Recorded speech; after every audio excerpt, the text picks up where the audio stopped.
major infringement on Americans' personal property rights. SWAT teams today have fewer restrictions on conducting forced entry raids than do U.S. forces in Afghanistan. Americans today don't even have the freedom to talk on the phone on a street corner. Without any provocation, this police officer decided to take a man talking on the phone and slam him to the ground. To protect the officers, the police camera magically pans away.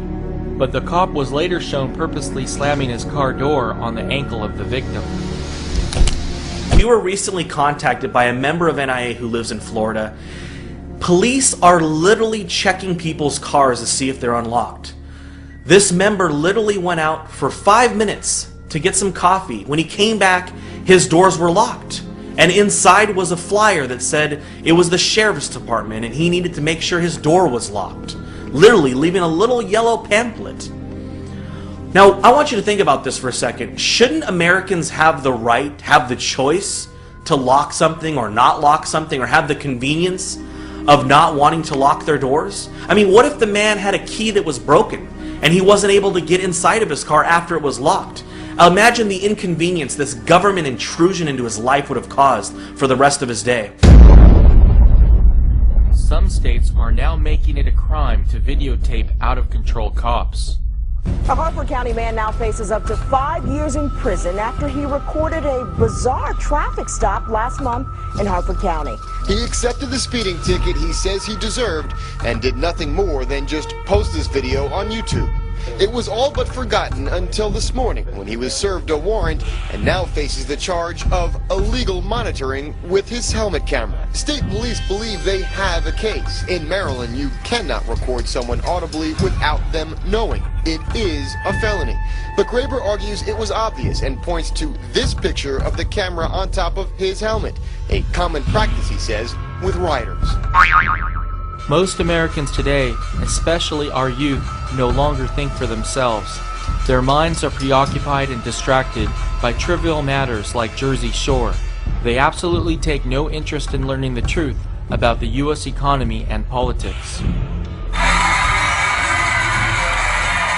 We constantly elect puppet politicians to Washington who know nothing other than to bribe voters with promises of entitlements that we can't afford without printing the money and stealing from other Americans. Politicians don't have anything to give. They can only take. They can only take and give to others. It's like a politician saying they create jobs. They don't create jobs. They just take money from one group of people and pay another group of people. Politicians cannot create jobs. American innovators, business creators, entrepreneurs, with the lack of red tape, not more red tape, deregulation, not more regulations, that's what will create jobs in this country. Only 58% of our government spending is paid for through taxation. The U.S. government is so desperate to keep that number from declining to below 50% that the IRS will stop at nothing to get every single penny of taxes it's owed.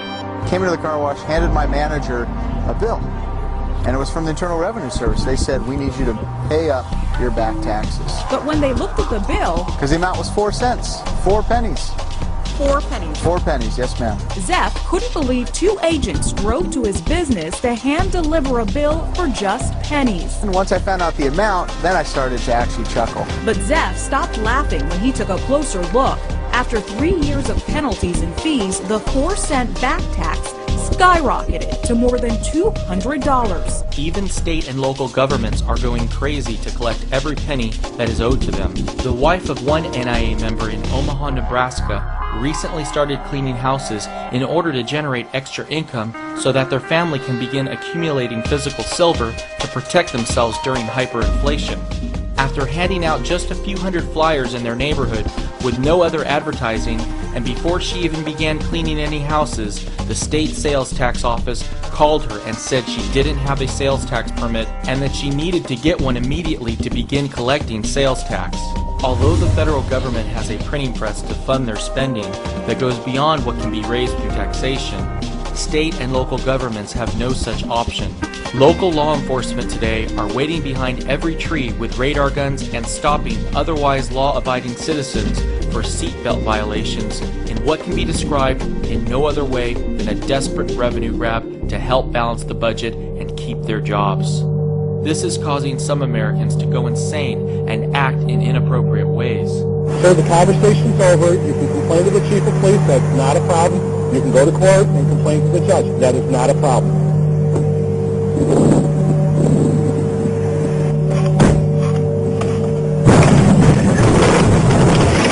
The cops are everywhere. You go over a yellow line, man, boom, they got you. They're waiting. They're all over. Oh, it's not quotas. Oh, no. Yeah, it is. They got them on tape in New York, in New York City, talking about the quotas. Because after I bounce you to a different platoon for inactivity, the next thing is to put you on paper, start rating you below standards, and look to fire you. I really don't have a problem firing people. I don't need to carry them. They're counting seatbelts and cell phones. They're counting double parkers and bus stops. If day tours contributed with 5 seatbelts and 5 cell phones a week, 5 double parkers and 5 bus stops a week.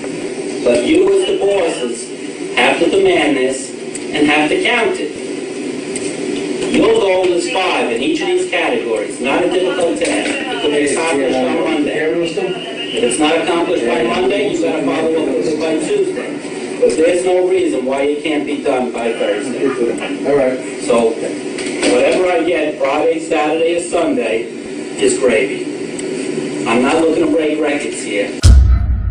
NIA has been hearing from members in Los Angeles that at LAX, parked cars in the airport parking lot are now being cited for expired registrations, no front plate, tinted windows, and other vehicle code violations.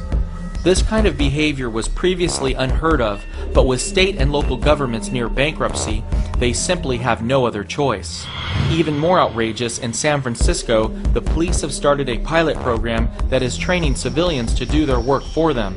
The whole idea behind civilian investigators is to speed up response times, save money, and to free up sworn officers so they can focus on more important things. The way it is right now in San Francisco, sworn officers respond to nonviolent crimes such as burglaries and car break-ins. But under a pilot program, 15 civilian investigators